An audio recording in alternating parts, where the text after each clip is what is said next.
Hello, hello, hello! Greetings, salutations, konnichiwa, and every other form of green across this vast, marvelous multiverse.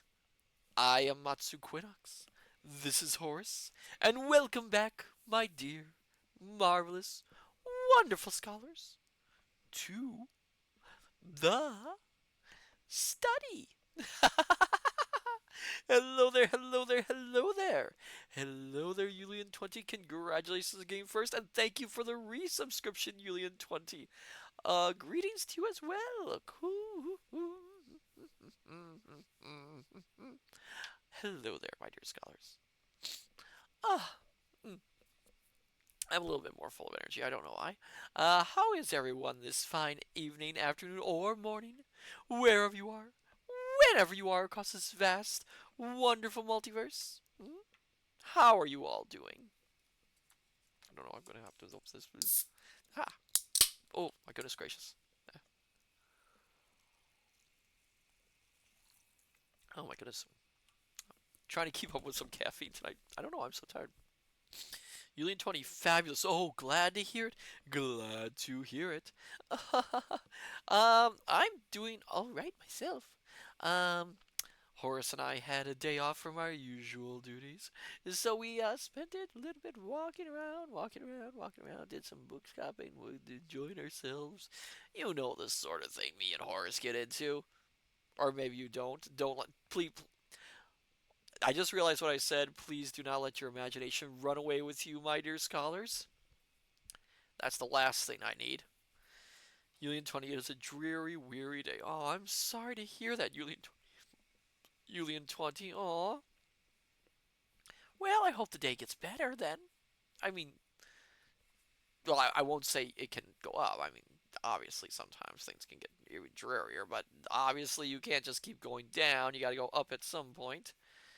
Sometimes, most of the times at least. Where was I? Horse, where was I? Oh, yes, yes, introductions. So I hope your days have been at least somewhat good. And if not, well, here at the study, we're here to help in as many ways as we can, or as many possible ways as we can. You know how things are here. Where was I? Oh yeah, yes. Anyway, anyhow, um, what else can I say? There's not much else to say. What is there else to say?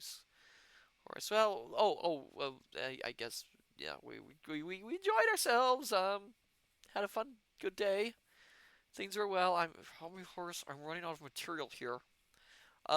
Everything was good and nice, and everything turned out okay. We enjoyed it. Horace, I'm drying up here. What? I should go to the book. Oh, I should get to the book. Okay, well we're doing for this stream.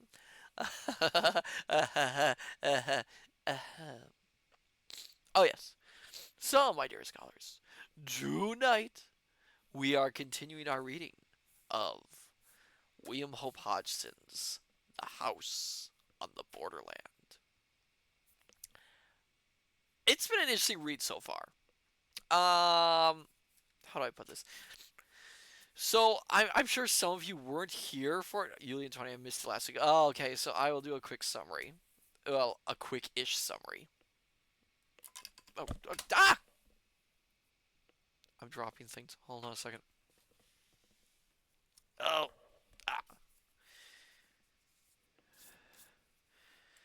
Oh my goodness, that is wet. Sorry about that. I got things precariously perched on on the old reading desk. Okay. All right. So last week,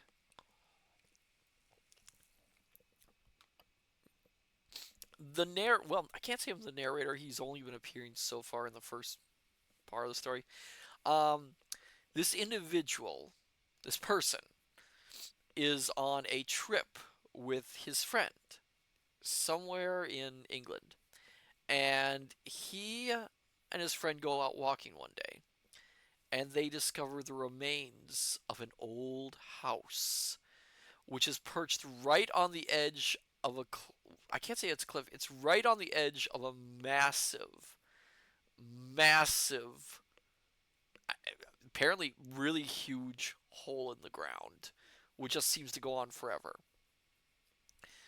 And while digging through it, the individual and his friend find the remains of a book, and so he brings it back with him after they leave the spot.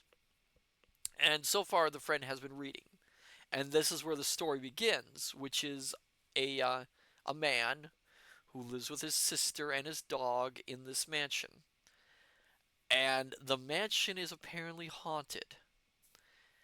Except it's haunted in a really weird way. So far, the first haunting that the man had was he was sitting in his room, in a sitting room, and suddenly he was transported to another universe where he saw pig-like creatures crawling around this giant crimson, no, it wasn't crimson, it was emerald, this giant emerald version of the house.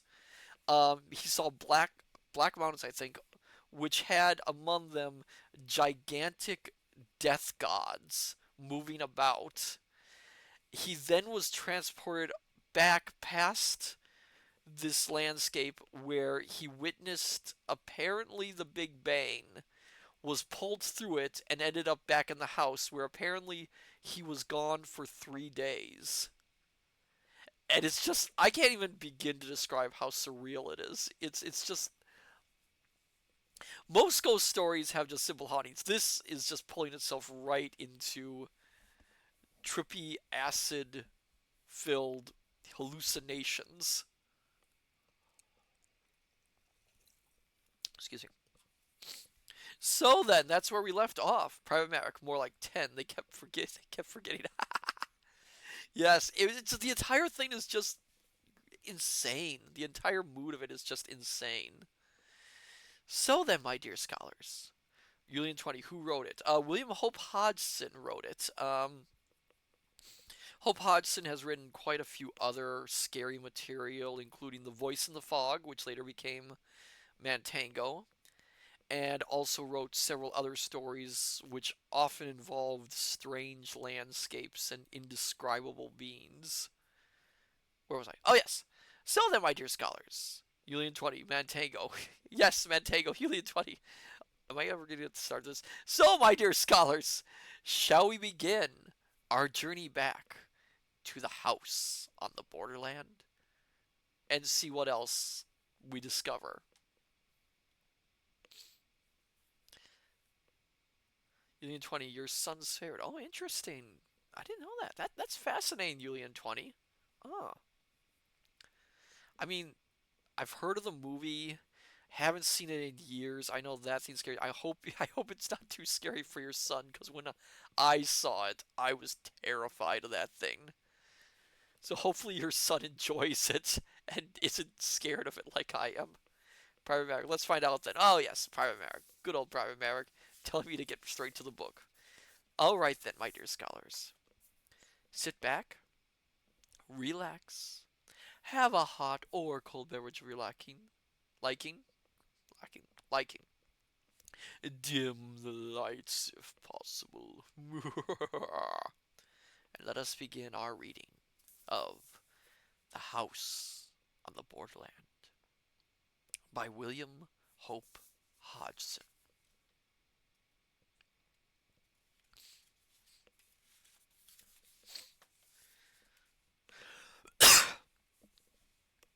Chapter 5. The Thing in the Pit. The house is, as I have said before, surrounded by a huge estate and wild and uncultivated gardens. Away at the back, distant some 300 yards, is a dark, deep ravine, spoken of as the pit by the peasantry. At the bottom runs a sluggish stream, so overhung by trees as scarcely to be seen from above. In passing, I must explain that this river has a subterranean origin, emerging suddenly at the east end of the ravine and disappearing as abruptly beneath the cliffs that forms its western extremity. It was some months after my vision, if vision it were, of the great plain that my attention was particularly attracted to the pit. I happened one day to be walking along its southern edge, when suddenly several pieces of rock and shale were dislodged from the face of the cliff immediately beneath me and fell with a sullen crash through the trees. I heard them splash in the river at the bottom, and then silence. I should not have given this incident more than a passing thought, had not Pepper, his dog, at once begun to bark savagely, nor would he be silent when I bade him, which is most unusual behavior on his part. Feeling that there must be someone or something in the pit, I went back to the house quickly for a stick.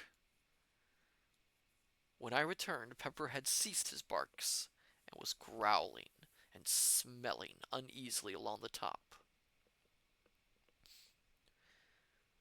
Whistling to him to follow me, I started to descend, cautiously. The depth to the bottom of the pit must be about 150 feet, and some time as well as considerable care was expended before we reached the bottom in safety. Once down, Pepper and I started to explore along the banks of the river. It was very dark there, due to the overhanging trees, and I moved warily, keeping my glance about me and my stick ready. Pepper was quiet now, and kept close to me all the time. Thus we searched right up one side of the river without hearing or seeing anything. Then we crossed over, by the simple method of jumping, and commenced to beat our way back through the underbrush. We had accomplished perhaps half the distance, when I heard again the sound of falling stones on the other side, the side from which we had just come. One large rock came thundering down through the treetops, struck the opposite bank, and bowed into the river, driving a great jet of water right over us. At this, Pepper gave out a deep growl, then stopped and pricked up his ears. I listened also. Excuse me. A second later, a loud, half-human, half-pig-like squeal sounded from among the trees, apparently about halfway up the south cliff. It was answered by a similar note from the bottom of the pit. At this, Pepper gave a short, sharp bark, and springing across the little river, disappeared into the bushes. Immediately afterwards, I heard his bark increase in depth and number, and in between there sounded a noise of confused jabbering. This ceased, and in the succeeding silence, there rose a semi-human yell of agony. Almost immediately, Pepper gave a long-drawn howl of pain, and then the shrubs were violently agitated, and he came running out, with his tail down and glancing as he ran over his shoulder. As he reached me, I saw that he was bleeding from what appeared to be a great claw wound in the side that had almost laid bare his ribs. Oh, the poor dog! That's sad. No, don't hurt the puppy.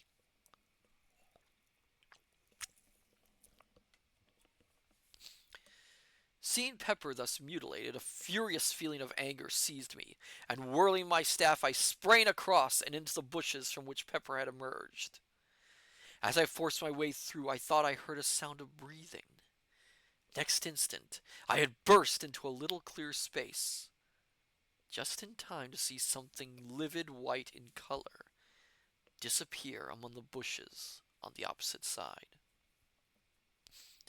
With a shout, I ran towards it, but though I struck and probed among the bushes with my stick, I neither saw nor heard anything further, and so returned to Pepper. There, after bathing his wound in the river, I bound my wetted handkerchief round his body, having done which we retreated up the ravine and into the daylight again.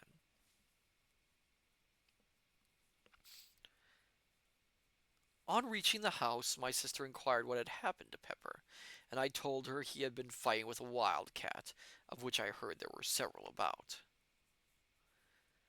I felt it would be better not to tell her how it had really happened, though to be sure I scarcely knew myself. But this I did know, that the thing I had seen run into the bushes was no wild cat. It was too big, and had, so far as I observed, a skin like a hog's, only of a dead, unhealthy white color. And then it had run upright, or nearly so, upon its hind feet, with a motion somewhat resembling that of a human being. This much I had noticed in my brief glimpse, and truth to tell, I felt a good deal of uneasiness, besides curiosity, as I turned the matter over in my mind. It was in the morning that the above incident had occurred. Then it would be after dinner, as I sat reading, that happening to look up suddenly, I saw something peering in over the window ledge, the eyes and ears alone showing. "A pig, by Jove!" I said, and rose to my feet. Thus I saw the thing more completely. But it was no pig. God alone knows what it was. It reminded me vaguely of the hideous thing that had haunted the great arena. It had a grotesquely human mouth and jaw, but with no chin of which to speak. The nose was prolonged into a snout. This it was that, with the little eyes and queer ears, gave it such an extraordinarily swine-like appearance. Of forehead there was little, and the whole face was of an unwholesome white color.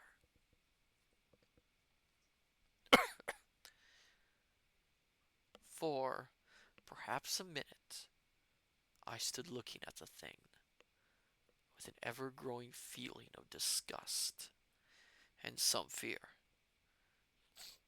The mouth kept jabbering inanely, and once emitted a half-swinish grunt. I think it was the eyes that attracted me the most. They seemed to glow at times with a horribly human intelligence, and kept flickering away from my face over the details of the room, as though my stare disturbed it. It appeared to be supporting itself by two claw-like hands upon the window sill.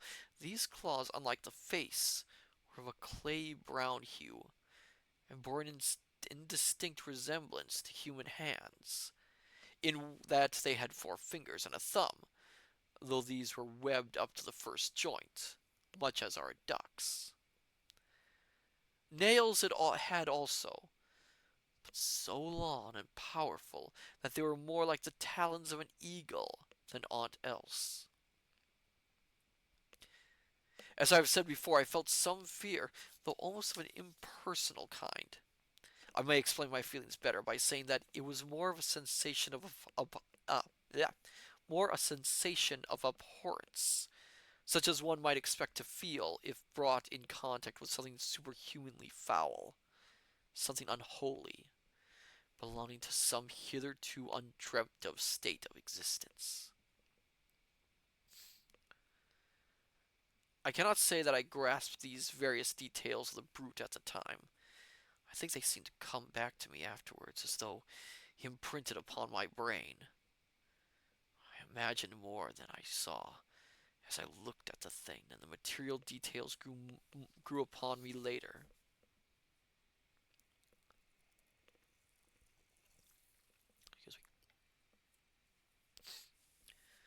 For perhaps a minute I stared at the creature. Then, as my nerves steadied a little, I shook off the vague alarm that held me and took a step towards the window. Even as I did so, the thing ducked and vanished. I rushed to the door and looked around hurriedly, but only the tangled bushes and shrubs met my gaze. I ran back into the house and, getting my gun, sallied out to search through the gardens. As I went, I asked myself whether the thing I had just seen was likely to be the same of which I had caught a glimpse in the morning. I inclined to think it was. I would have taken Pepper with me, but judged it better to give his wounds a chance to heal. Besides, if the creature I had just seen was, as I imagined, his antagonist of the morning, it was not likely that he would be of much use. I began my search systematically. I was determined, if it were possible, to find and put an end to that swine thing. This was, at least, a material horror.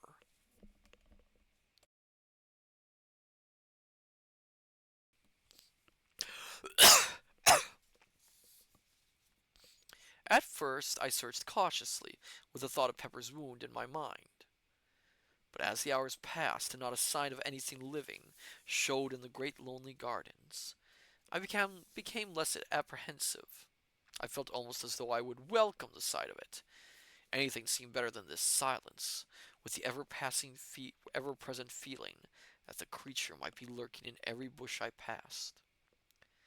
Later, I grew careless of danger to the extent of plunging right through the bushes, probing with my gun barrel as I went. At times I shouted, but only the echoes answered back. I thought thus, perhaps to frighten or stir the creature to showing itself, but only succeeded in bringing my sister Mary out to know what was the matter. I told her that I had seen the wildcat that had wounded Pepper, and I was trying to hunt it out of the bushes. She seemed only half satisfied, and went back into the house with an expression of doubt upon her face. I wonder whether she had seen or guessed anything. For the rest of the afternoon I prosecuted the search anxiously. I felt that I should be unable to sleep with that bestial thing haunting the shrubberies, and yet when evening fell I had seen nothing. Then, as I turned homewards, I heard a short, unintelligible noise among the bushes to my right. Instantly I turned and, aiming quickly, fired in the direction of the sound. Immediately afterwards I heard something scuttling away among the bushes. It moved rapidly, and in a minute had gone out of hearing. After a few steps I ceased my pursuit, realizing how futile it must be in the fast-gathering gloom. And so, with a curious feeling of depression, I entered the house.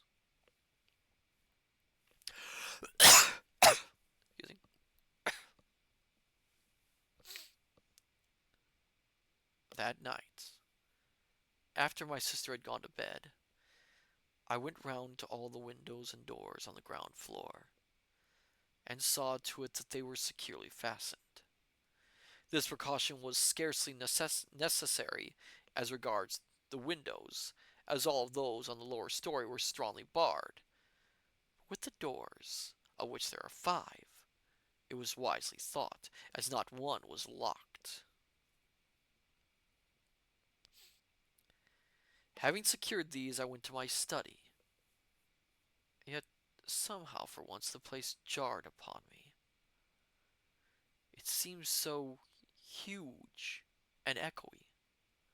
For some time I tried to read, but at last, finding it impossible, I carried my book down to the kitchen, where a large fire was burning, and sat there.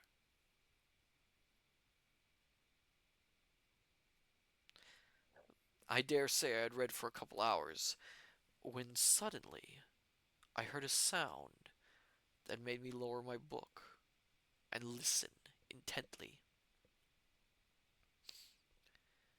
It was a noise of something rubbing and fumbling against the back door. Once the door creaked loudly, as though force were being applied to it. During those few short moments, I experienced an indescribable feeling of terror, such as I should have believed impossible. My hands shook, a cold sweat broke out on me, and I shivered violently. Gradually, I calmed. The stealthy movements outside had ceased. Oh, hello there, Yumiko. Welcome. Ooh, spooky. Yes, very spooky indeed. Very terrifying. Poor Pepper got hurt. Pepper's their dog. Then for an hour I sat, silent and watchful. All at once the feeling of fear took me again. I felt as I imagined an animal must under the eye of a snake. Yet now I could hear nothing. Still there was no doubting that some unexplained influence was at work. Yumiko, no! We riot for Pepper! Yes, Pepper better not get any more injured. I fear for Pepper's safety in this story. Oh, darn it. Gradually, imperceptually, almost, something stole on my ear. A sound that resolved itself into a faint murmur.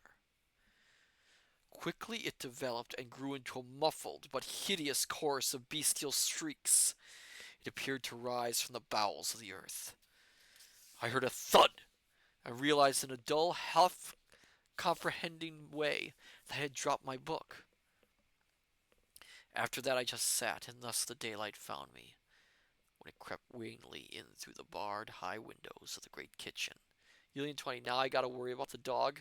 You would call my sanity and Pepper's safety are directly linked to. Oh, yeah. Well, yes, you're gonna have to worry about the dog, Yulian, yes. And, oh my goodness, Yumiko, poor Yumiko, I don't know. Thereupon I picked up my book. With the dawning light, the feeling of stupor and fear left me, and I came more into possession of my senses. Thereupon I picked up my book and crept to the door to listen. Not a sound broke the chilly silence. For some minutes I stood there, then very gradually and cautiously I drew back the bolt, and opening the door, peeped out. My caution was unneeded. Nothing was to be seen save the grey vista of dreary, tangled bushes and trees, extending to the distant plantation. With a shiver I closed the door, and made my way, quietly, up to bed.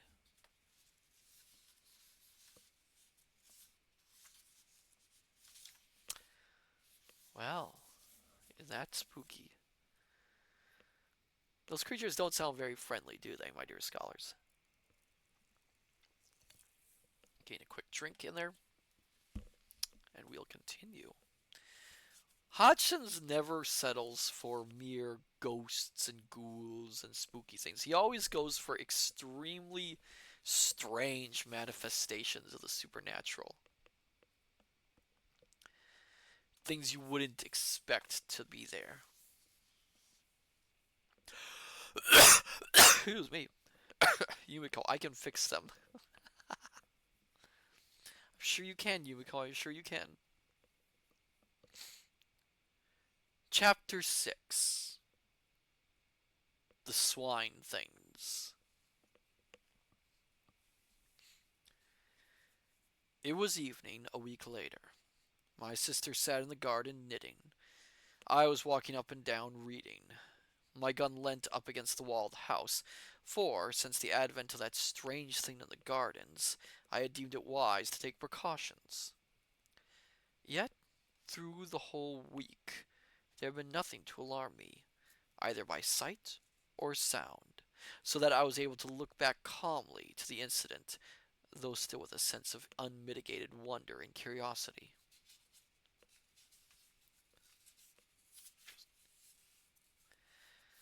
I was, as I have just said, walking up and down, and somewhat engrossed in my book.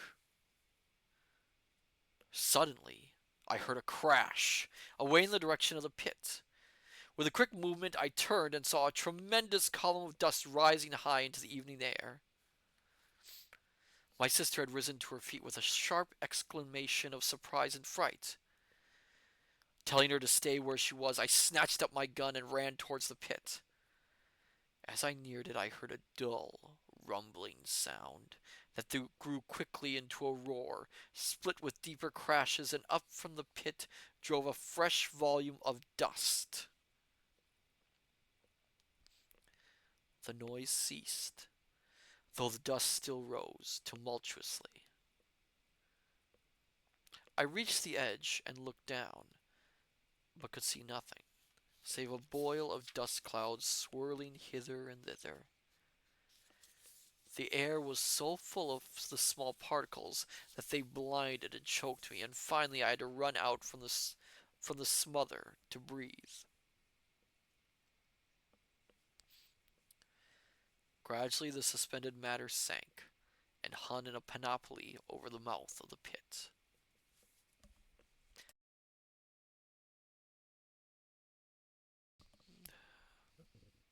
I could only guess what had happened.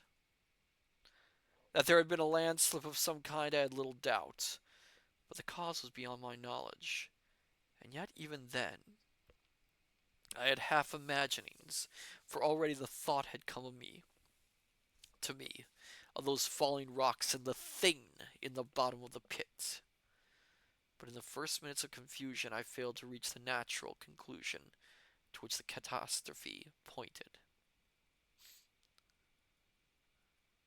Slowly the dust subsided, until presently I was able to approach the edge and look down. For a while I peered impotently, trying to see through the reek. At first it was impossible to make out anything. Then as I stared, I saw something below to my left that moved. I looked intently towards it, and presently made out another, and then another, 3 dim shapes that appeared to be climbing up the side of the pit. I could see them only indistinctly. Even as I stared and wondered, I heard a rattle of stones somewhere towards my right. I glanced across, but could see nothing. I leant forward and peered over and down into the pit, just beneath where I stood, and saw no further than a hideous white swine face that had risen to within a couple of yards of my feet. Below it I could make out several others. As the thing saw me, it gave a sudden uncouth squeal, which was answered from all parts of the pit. At that a gust of horror and fear took me, and bending down I discharged my gun right into its face. Straightway the creature disappeared with a clatter of loose earth and stones. There was a momentary silence, to which, probably, I owe my life. For during it I heard a quick patter of many feet, and turning sharply saw a troop of the creatures coming towards me at a run. Instantly I raised my gun and fired at the foremost, who plunged headlong with a hideous howling. Then I turned to run. More than halfway from the house to the pit I saw my sister. She was coming towards me. I could not see her face distinctly as the dusk had fallen, but there was fear in her voice as she called to know why I was shooting. "Run!" I shouted in reply. "Run for your life!" Without more ado, she turned and fled, picking up her skirts with both hands. As I followed, I gave a glance behind. The brutes were running on their hind legs, at times dropping on all fours.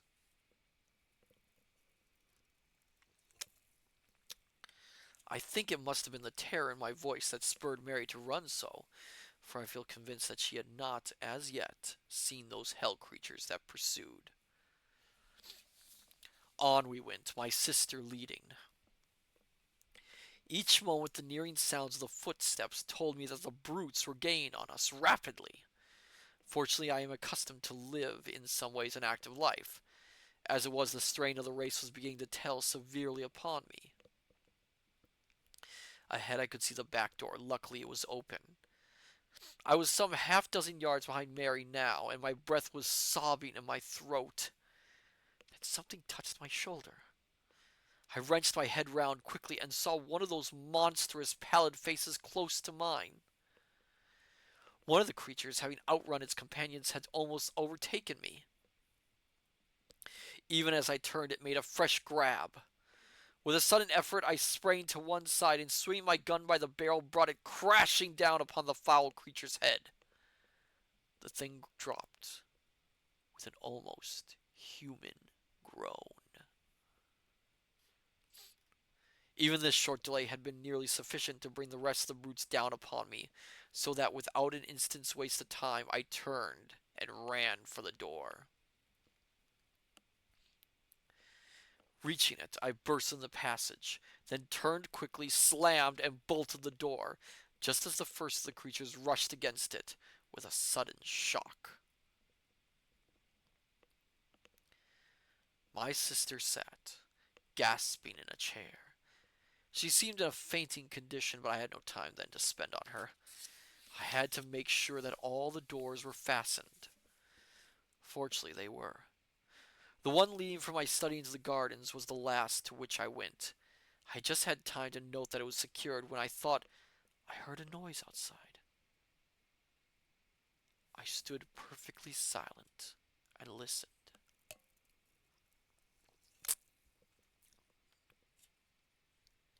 Yes! Now I could distinctly hear a sound of whispering, and something slithered over the panels with a rasping, scratchy noise. Evidently, some of the brutes were feeling with their claw hands about the door to discover whether there was any means of ingress.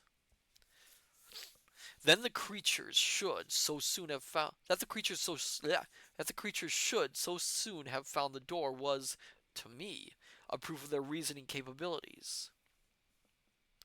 It assured me that they must not be regarded by any means as mere animals. I had felt something of this before when that first thing peered in through my window. Then I applied the term superhuman to it with an almost instinctive knowledge that the creature was something different from the brute beast, something beyond human. Yet in no good sense, but rather as something foul and hostile to the great and good in humanity. In a word, as something intelligent, yet inhuman. The very thought of the creatures filled me with revulsion. Now I bethought me of my sister, and going to the cupboard, I got out a flask of brandy and a wine glass. Taking these, I went down to the kitchen, carrying a lighted candle with me. She was not sitting in the chair, but had fallen out and was lying upon the floor, face downwards. That's quite an image in my head. The poor woman. Very gently I turned her over and raised her head, somewhat. And then I poured a little of the brandy between her lips. After a while she shivered slightly. A little later she gave several gasps and opened her eyes. In a dreamy, unrealizing way she looked at me. Then her eyes closed slowly, and I gave her a little more of the brandy. Perhaps a minute longer she lay silent, breathing quickly. All at once her eyes opened again, and it seemed to me, as I looked, that the pupils were dilated, as though fear had come with running consciousness. Then, with a movement so unexpected that I startled backwards, she sat up. Noticing that she seemed giddy, I put out my hand to steady her. At that she gave a loud scream, and scrambling to her feet ran from the room. For a moment I stayed there, kneeling and holding the brandy flask. I was utterly puzzled and astonished. Excuse me. Could she be afraid of me? But no. Why should she? I could only conclude that her nerves were badly shaken and that she was temporarily unhinged. Upstairs, I heard a door bang loudly, and I knew that she had taken refuge in her room. I put the flask down on the table and my down on the table. My attention was distracted by a noise in the direction of the back door.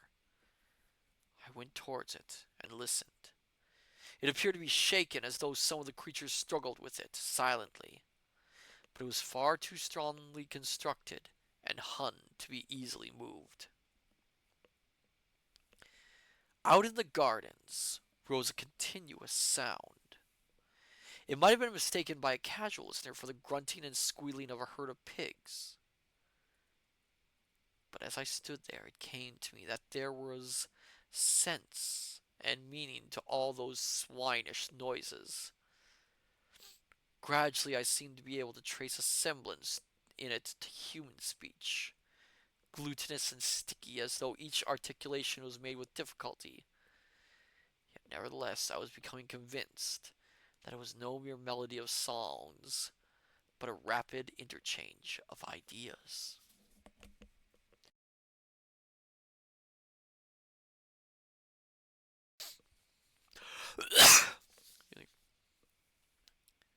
By this time it had grown quite dark in the passages, and from these came all the varied cries and groans of which an old house is so full of after nightfall. It is no doubt because things are then quieter, and one has more leisure to hear. Also, there may be something in the theory that the sun change of temperature at sundown affects the structure of the house somewhat, causing it to contract and settle, as it were, for the night.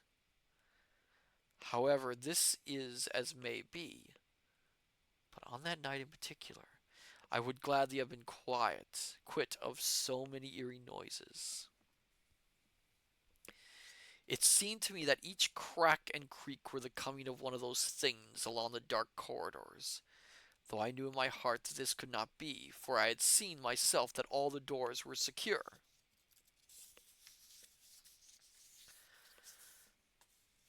Gradually, however, these sounds grew on my nerves to such an extent that were it only to punish my cowardice, I felt I must make the round of the basement again, and if anything were there, face it. And then I would go up to my study, for I knew sleep was out of the question, with the house surrounded by creatures, half beasts, half something else, and entirely unholy. Oh, excuse me, my dear scholars.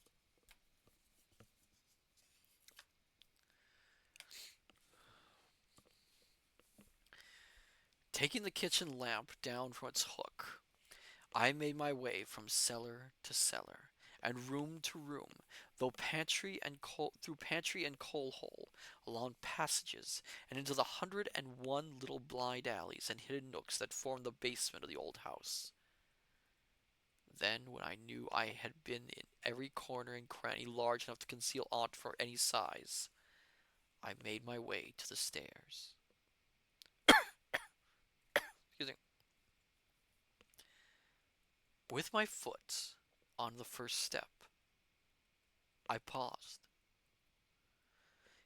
It seemed to me I had heard a movement, apparently from the buttery. Buttery's a storeroom for provisions, a larder, which is to the left of the staircase. Oh, thank you for the hydrate, Yumiko.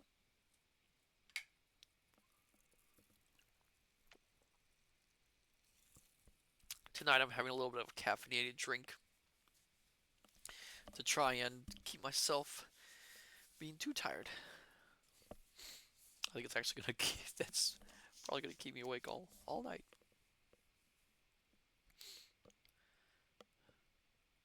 It had been one of the first places I searched, and yet I felt certain my ears had not deceived me. Yumiko, water! I'll have some. Okay, okay, Yumiko, I'll drink some water. I'll drink some water.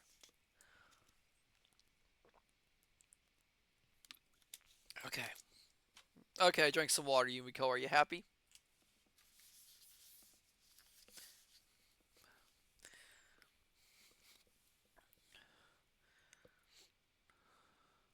My nerves were strung now. Oh, thank you for the posture check. You from the 20. Thank you. My nerves were strung now, and with hardly any hesitation, I stepped up to the door, holding the lamp above my head. In a glance, I saw the place was empty, save for the heavy stone slabs, supported by brick pillars, and I was about to leave it, convinced that I had been mistaken, when in turning, my light was flashed back from two bright spots outside the window and high up. For a few moments I stood there, staring. Then they moved, revolving slowly and throwing out alternate scintillations of green and red. At least so it appeared to me. I knew then that they were eyes.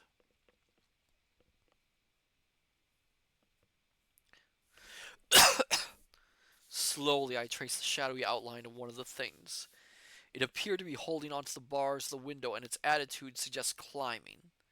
I went nearer to the window and held the light higher. There was no need to be afraid of the creature. The bars were strong, and there was little danger of it being able to move them. And then suddenly, in spite of the knowledge that the brute could not reach to harm me, I had a return of the horrible sensation of fear that assaulted me on that night, a week previously. It was the same feeling of helplessness, shuddering fright. I realized dimly that the creature's eyes were looking into mine with a steady, compelling stare. I tried to turn away, but could not. I seemed now to see the window through a mist. Then I thought other eyes came and peered. Yet others, until a whole galaxy of malignant staring orbs seemed to hold me in thrall. Yumiko, thank you. You are very welcome. My head began to swim and throb violently. Then I was aware of a feeling of acute physical pain in my left hand. It grew more severe and literally forced my attention. With a tremendous effort, I glanced down, and with that, the spell that had held me was broken. I realized then that I had, in my agitation, unconsciously caught hold of the hot lamp glass and burnt my hand badly. I looked up to the window again. The misty appearance had gone, and now I saw that it was crowded with dozens of bestial faces. With a sudden access of rage, I raised the lamp and hurled it full at the window. It struck the glass, smashing a pane, and passed between two of the bars out into the garden, scattering burning oil as it went. I heard several loud cries of pain, and as my sight became accustomed to the dark, I discovered that the creatures had left the window. Pulling myself together, I groped for the door, and having found it, made my way upstairs, stumbling at each step. I felt dazed, as though I had received a blow on the head.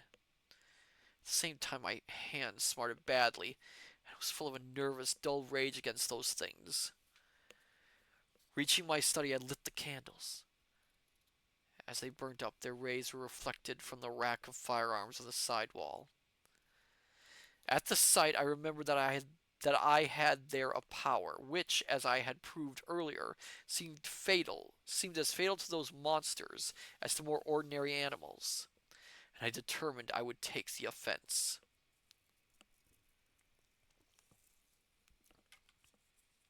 First of all, I bounded up my hand, for the pain was fast becoming intolerable. After that it seemed easier. I crossed the room to the rifle stand. There, I selected a heavy rifle, an old and tried weapon, and having procured ammunition, I made my way up into one of the small towers with which the house is crowned.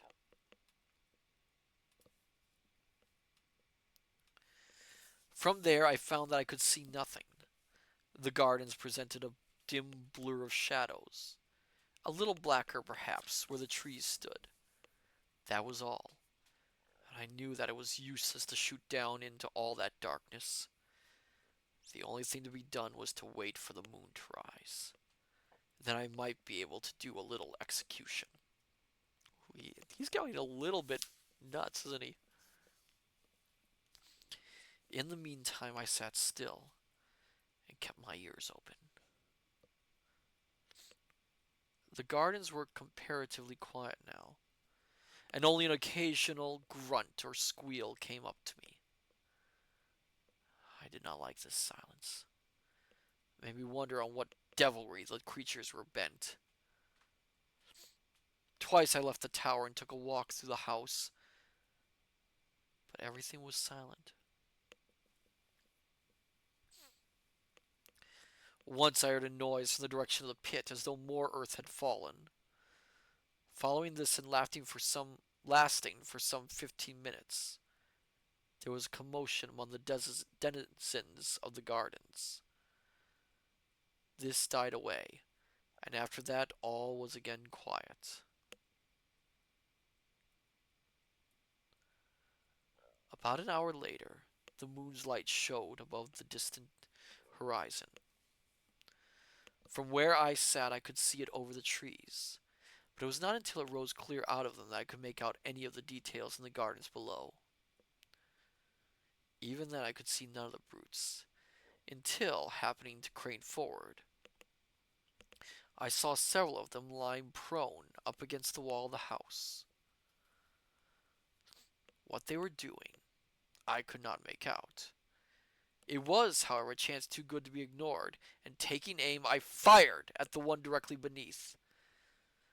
There was a shrill scream, and as the smoke cleared away, I saw that it had turned on its back and was writhing feebly. Then it was quiet. The others had disappeared. Immediately after this, I heard a loud squeal in the direction of the pit. It was answered 100 times from every part of the garden. This gave me some notion of the number of the creatures, and I began to feel that the whole affair was becoming even more serious than I had imagined.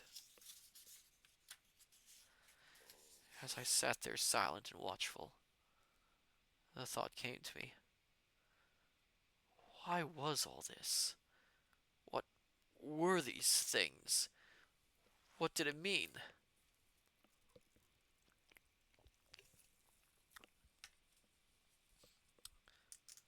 Then my thoughts flew back to that vision, though even now I doubt whether it was a vision, of the plane of silence. What did that mean, I wondered? That thing in the arena. Ugh. Lastly, I thought of the house I had seen in that faraway place. That house, so like this in every detail of external structure that it might have been modeled from it. Or this from that. I had never thought of that. At this moment, there came another loud squeal from the pit, followed a second later by a couple of shorter ones. At once the garden was filled with answering cries. I stood up quickly and looked over the parapet. In the moonlight it seemed as though the shrubberies were alive.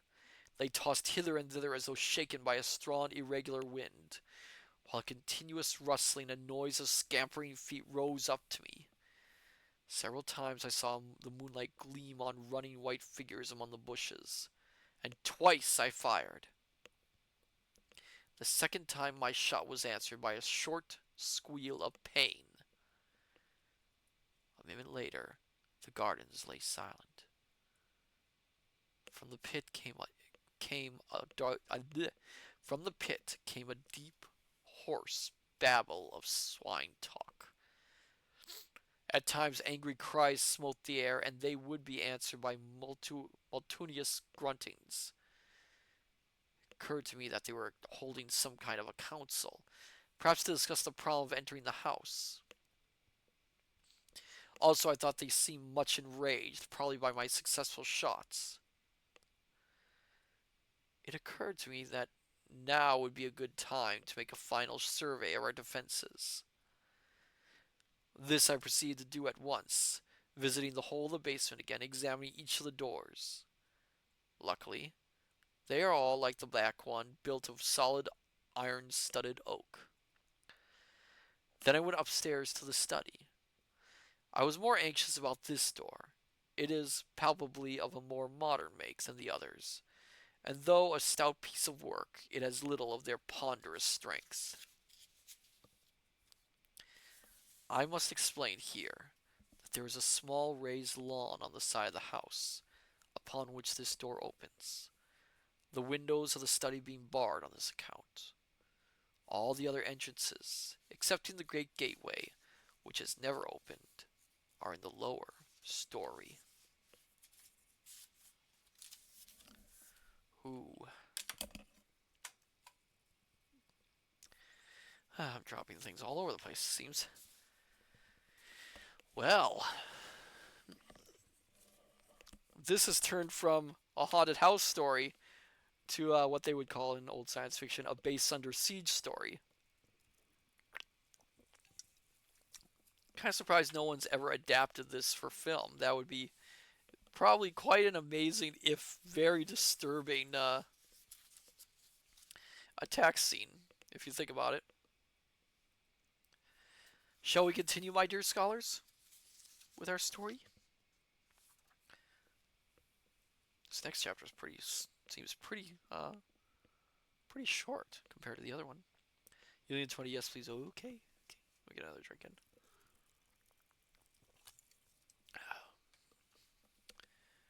Oh, hello there, Kidron. Welcome. Yes, please continue. All right. Excuse me. Excuse me. Clearing my throat. Chapter 7. The Attack. I spent some time puzzling how to strengthen the study door. Kintron, unless your coffee is getting worse. No, it's fine. It's fine. Finally, I went down to the kitchen and with some trouble brought up several heavy pieces of timber. These I wedged up slantwise against it from the floor, nailing them top and bottom. For half an hour I worked hard, and at last got it shored to my mind. Then, feeling easier, I resumed my coat, which I had laid aside, and proceeded to attend to one or two matters before returning to the tower. It was whilst thus employed that I heard a fumbling at the door, and the latch was tried. Keeping silence, I waited. Soon I heard several of the creatures outside. They were grunting to one another softly. Then for a minute there was quietness. Suddenly there sounded a quick, low grunt, and the door creaked under a tremendous pressure. It would have burst inwards but for the supports I had placed. The strain ceased as quickly as it had begun, and there was more talk. Presently one of the things squealed softly, and I heard the sound of others approaching. There was a short confabulation, then, again, silence, and I realized that they had called several more to assist. Feeling that now was the supreme moment, I stood ready with my rifle presented. If the door gave, I would at least slay as many as possible. Again came the low signal, and once more the door cracked under a huge force. For a minute perhaps the pressure was kept up, and I waited nervously, expecting each moment to see the door come down with a crash. But no. The struts held, and the attempt proved abortive. Then followed more of their horrible grunting talk.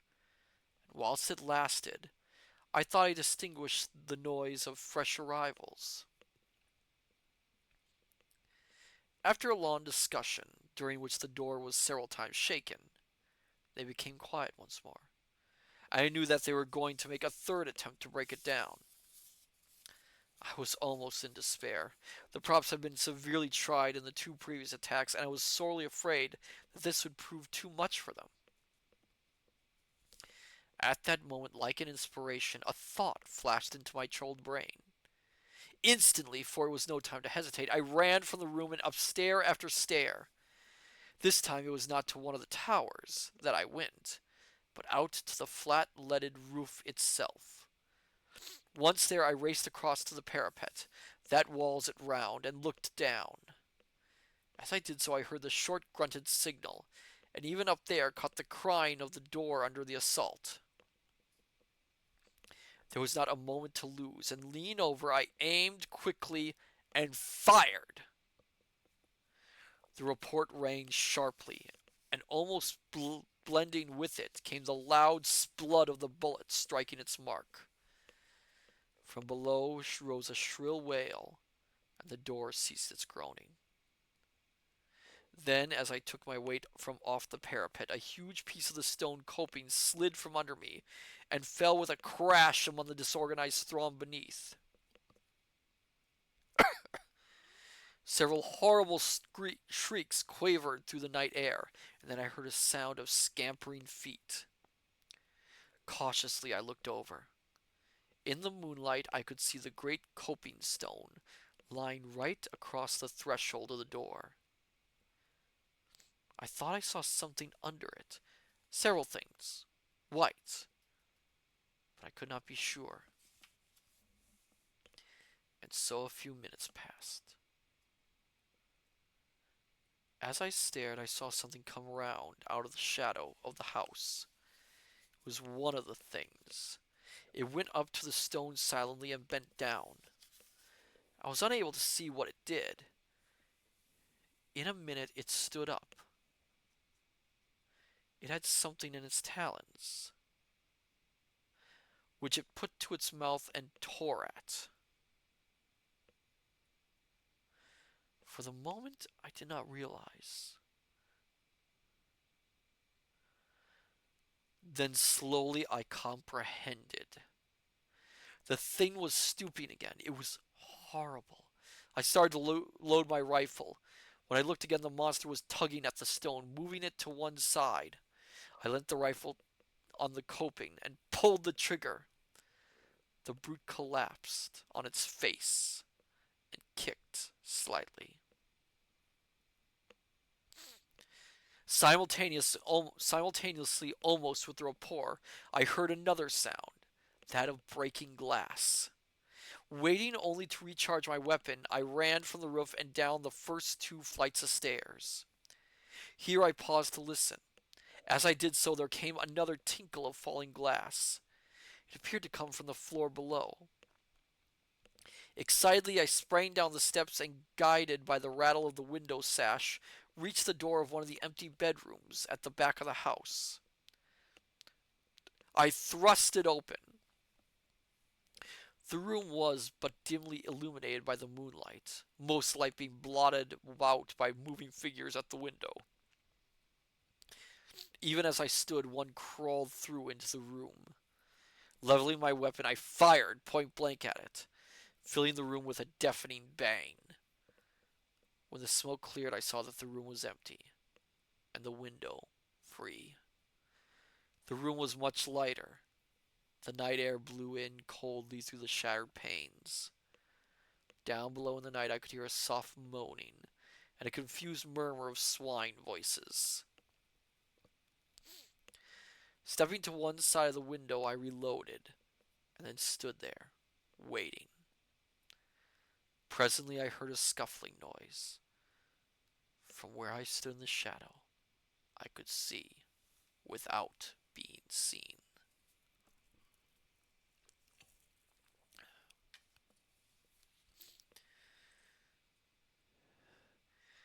Nearer came the sounds, and then I saw something come up above the sill and clutch at the broken window frame. It caught a piece of the woodwork, and now I could make out that it was a hand and arm. A moment later, the face of one of the swine creatures rose into view. Then, before I could use my rifle or do anything, there came a sharp crack, crack, and the window frame gave way under the weight of the thing. Next instant, a squashing thud and a loud outcry told me that it had fallen to the ground. Private Mac, bacon! It's bacon! I'm not sure I'd want to eat this kind of bacon. With a savage hope that it had been killed, I went to the window. The moon had gone behind a cloud so that I could see nothing, though a streaky hum of jabbering just beneath where I stood indicated there were several more of the brutes close at hand.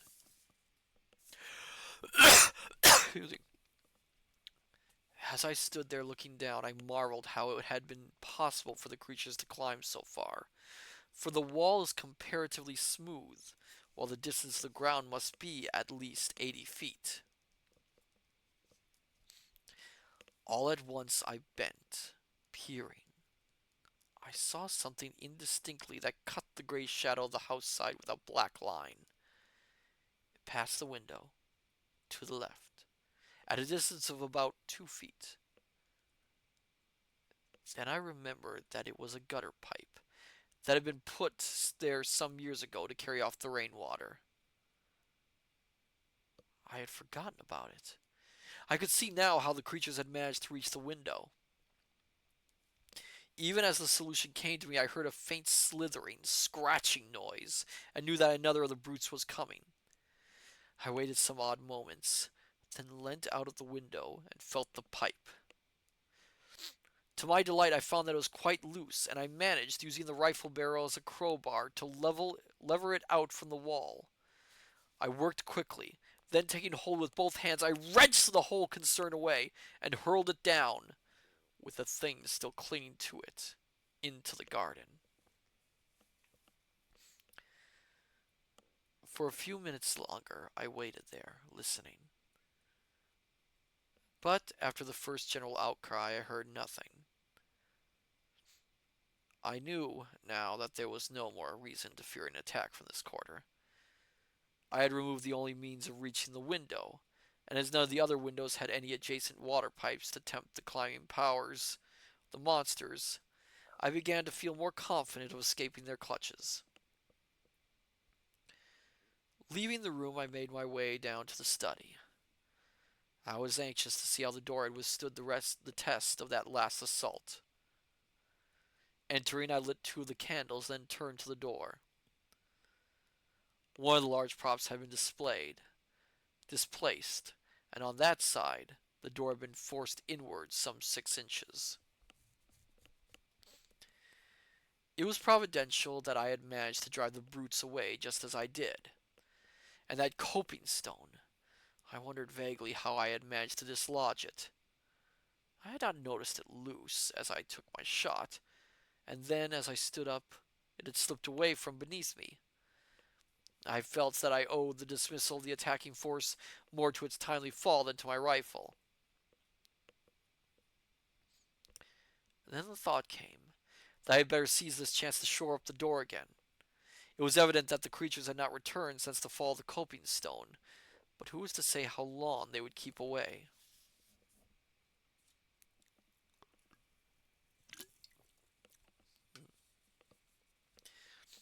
There and then I set to at repairing the door, working hard and anxiously. First, I went down to the basement and rummaging round, found several pieces of heavy oak planking. With these, I returned to the study, and having removed the props, placed the planks up against the door. Then I nailed the heads of the struts to these, and driving them well home at the bottom, nailed them again there.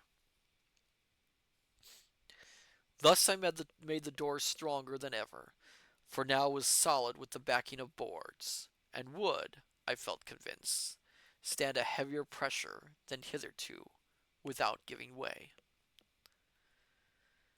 After that I lit the lamp which I had brought from the kitchen, and went down to have a look at the lower windows. Now that I had seen an instance of the strength the creatures possessed, I felt considerable anxiety about the windows on the ground floor, in spite of the fact that they were so strongly barred. I went first to the buttery, having a vivid remembrance of my late adventure there. The place was chilly, and the wind, soughing in through the broken glass, produced an eerie note. Apart from the general air of dim, dis, yeah. Apart from the general air of dismalness, the place was as I had left it the night before. Going up to the window, I examined the bars closely, knowing as I did so their comfortable thickness. Still, as I looked more intently, it seemed to me that the middle bar was bent slightly from the straight. Yet it was but trifling, and it might have been so for years. I had never before noticed them particularly. I put my hand through the broken window and shook the bar. It was as firm as a rock. Perhaps the creatures had tried to start it, and finding it beyond their power ceased from the effort. After that I went round to each of the windows in turn, examining them with careful attention, but nowhere else could I trace anything to show that there had been any tampering. Having finished my survey, I went back to the study and poured myself out a little brandy. Then to the tower to watch.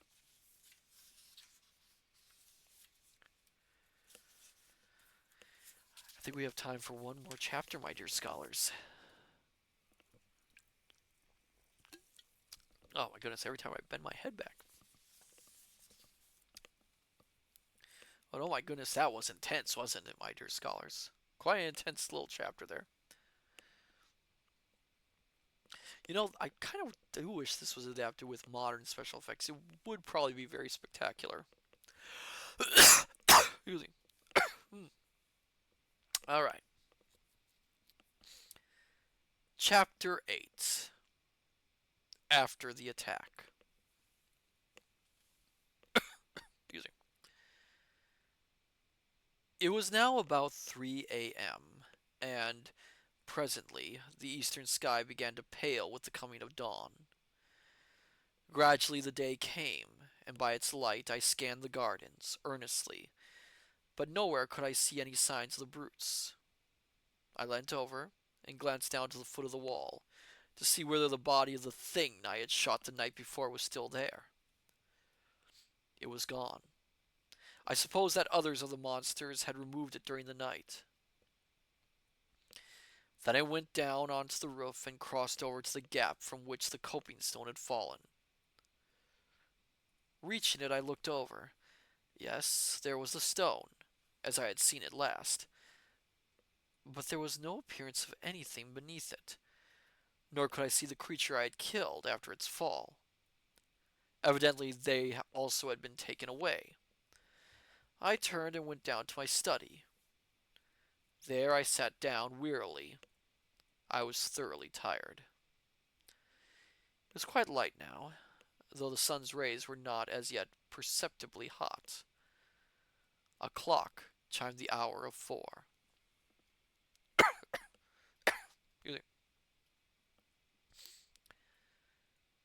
I awoke with a start and looked round hurriedly. The clock in the corner indicated that it was 3 o'clock. It was already afternoon. I must have slept for nearly 11 hours. With a jerky movement, I sat forward in the chair and listened. The house was perfectly silent. Slowly, I stood up and yawned. I felt desperately tired, still, and sat down again, wondering what it was that had waked me. It must have been the clock striking, I concluded, presently, and was commencing to doze off when a sudden noise brought me back once more to life. It was the sound of a step, as of a person moving cautiously down the corridor towards my study. In an instant I was on my feet and grasping my rifle. Noiselessly I waited. Had the creatures broken in while I slept? Even as I questioned, the steps reached my door, halted momentarily, then continued down the passage. Silently I tiptoed to the doorway and peeped out. Then I experienced such a feeling of relief as much a reprieved criminal. It was my sister. She was going towards the stairs. I stepped into the hall and was about to call to her when it occurred to me. It was very queer she should have crept past my door in that stealthy manner. I was puzzled, and for one brief moment the thought occupied my mind, that it was not she, but some fresh mystery of the house. Then, as I caught a glimpse of her old petticoat, the thought passed as quickly as it had come, and I half laughed. There could be no mistaking that ancient garment. Yet, I wondered what she was doing. And remembering her condition of mind on the previous day, I felt that it might be best to follow, quietly, taking care not to alarm her, and see what she was going to do. If she behaved rationally, well and good. If not, I should have to take steps to restrain her. I could run no unnecessary risks under the danger that threatened us.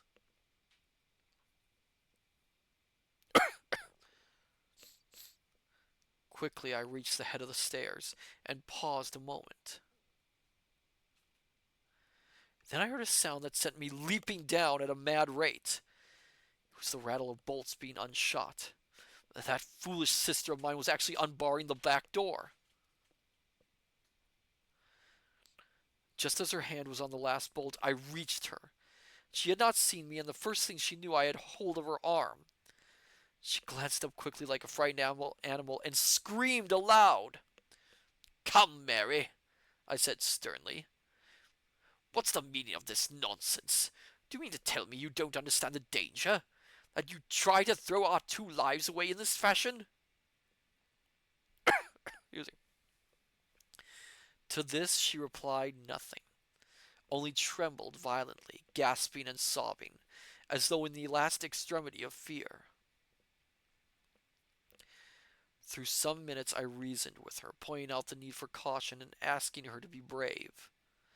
There was little to be afraid of now, I explained, and I tried to believe that I spoke the truth. But she must be sensible and not attempt to leave the house for a few days. At last I ceased in despair. It was no use talking to her. She was obviously not quite herself for the time being. Finally, I told her she had better go to her room if she could not behave rationally. Still, she took not any notice, so without more ado, I picked her up in my arms and carried her there. At first, she screamed wildly, but had relapsed into silent trembling by the time I reached the stairs. Arriving in her room, I laid her upon the bed. She laid there quietly enough, neither speaking nor sobbing, just shaking in a very ague of fear. Yumiko, if I heard a step while in my study, my chair would become a nifty weapon. Oh, I suppose. I took a rug from the chair nearby and spread it over her. I could do nothing more for her, and so crossed to where Pepper lay in a big basket. My sister had taken charge of him since his wound to nurse him, for it had proved more severe than I had thought, and I was pleased to note that in spite of her state of mind, she had looked after the old dog carefully. Stooping, I spoke to him, and in reply he licked my hand feebly. He was too ill to do more. Poor puppy. Then, going to the bed, I bent over my sister and asked her how she felt. But she only shook the more, and much as it pained me, I had to admit that my presence seemed to make her worse. And so I left her, locking the door and pocketing the key. It seemed to be the only course to take. The rest of the day I spent between the tower and my study. For food, I brought up a loaf from the pantry, and on this and some claret I lived for that day. What a long, weary day it was. Excuse me. If only I could have gone out into the gardens, as is my wont. I should have been content enough but to be cooped in this silent house with no companion. Yeah, but to be cooped into this in this silent house with no companion, save a mad woman and a sick dog, was enough to prey upon the nerves of the hardiest. And out in the tangled shrubberies that surrounded the house lurked, for all I could tell, those infernal swine creatures waiting their chance. Was ever a man in such straits? Once in the afternoon and again later I went to visit my sister. The second time I found her tending Pepper, but at my approach she slid over unobtrusively to the far corner with a gesture that saddened me beyond belief. Poor girl. Her fear cut me intolerably, and I would not intrude on her unnecessarily. She would be better, I trusted, in a few days. Meanwhile I could do nothing. I judged it still needful, hard as it seemed, to keep her confined to her room. One thing there was that I took as for encouragement.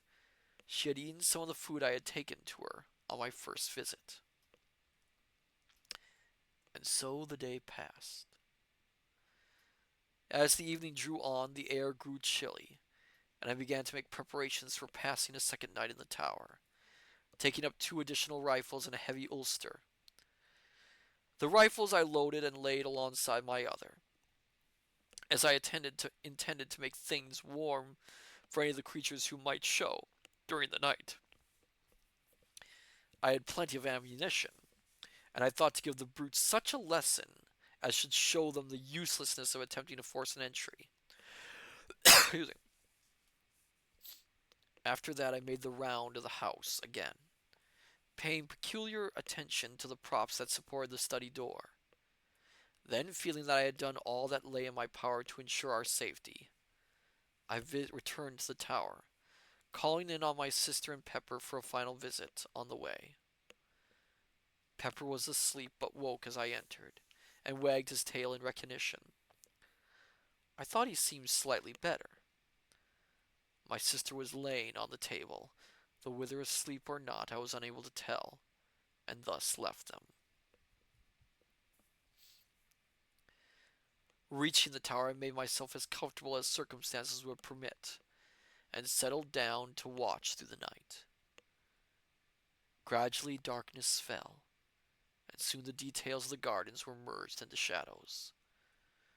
During the first few hours I sat alert, listening for any sound that might help to tell me if anything was stirring down below. It was far too dark for my eyes to be of much use.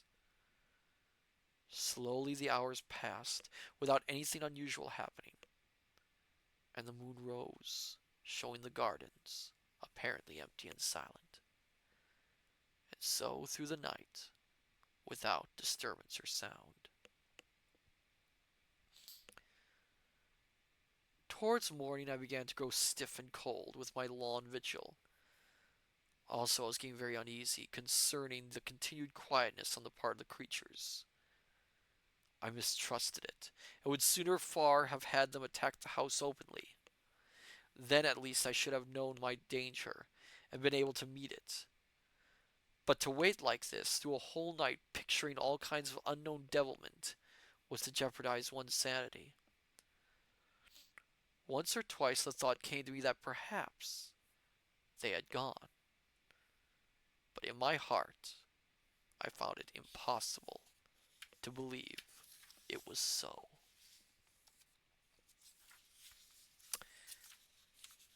And I think we're going to stop there for now. I think that's a good stopping point. Yeah, things are getting interesting, aren't they, my dear scholars? Very intense, very intense. Although it is interesting,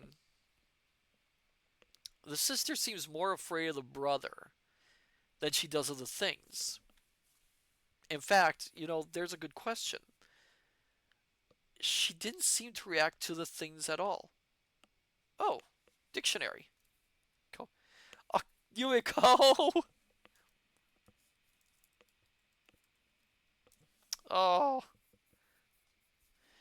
Give me a second, Yumiko. You're asking for a lot. Give me a second.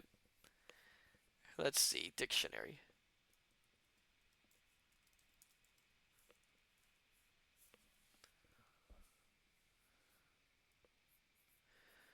Let's do. Is there a randomizer? Okay.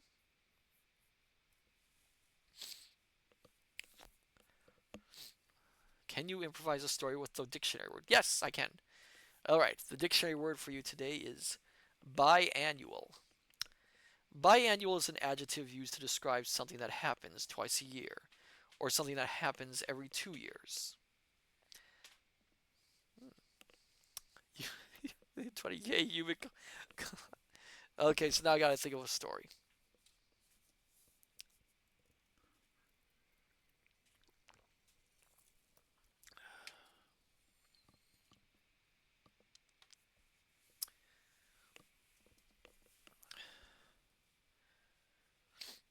Let me think.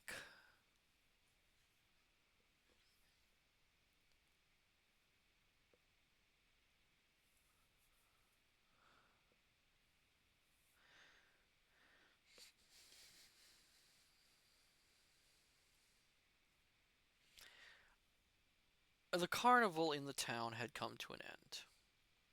It was a biannual celebration, so long ago that no one really knew when it had started. It would come like the wind into town and then leave. It was the pride of the mayor's family that they were the ones to lead it. There was, of course, the last little ceremony that they had to perform. Tom, of course, was elated. It was a great pride to be the one to perform the final ceremony. The parade went down Main Street, went past the old firehouse, went past City Hall, led off from the road towards the woods. There the mayor gave his short speech, proclaiming the end of the carnival. With it, he turned to the chief fireman as well as the chief alderman. Tom stood there, smiling, grinning, basically nearly exploding with excitement. The shovels were dug into the cold dirt. It was soft dirt, so it didn't take them long to finish the hole. Then Tom turned to his sister and gave her a hug, turned to his father, shook his hand. Tom's mother kissed him on the forehead. He smiled and waved. And then, without another word, hopped down into the hole. The first patch of dirt bounced off his forehead. The second off his head. The third dirtied his nice new shoes. And so on, and so on. Until Tom Donovan was hidden from sight. The parade turned and walked back towards town. The carnival came like a wind through the city. It was a biannual celebration. No one knew when it started. But all they knew was the town had great pride in their carnival.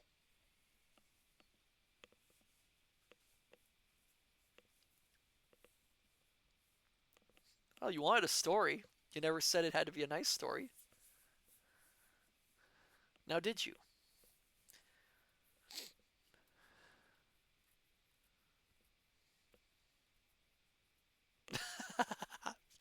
You lead to my nightmare material. Thank you.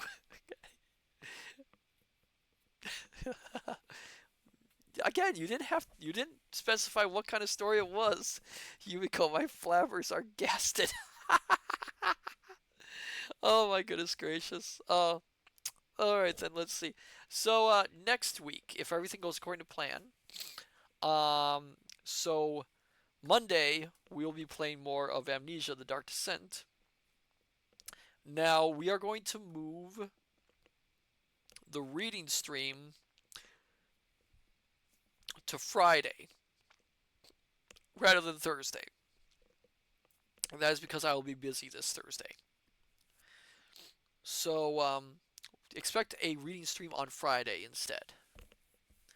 So then, let's see who we can raid to finish off the evening.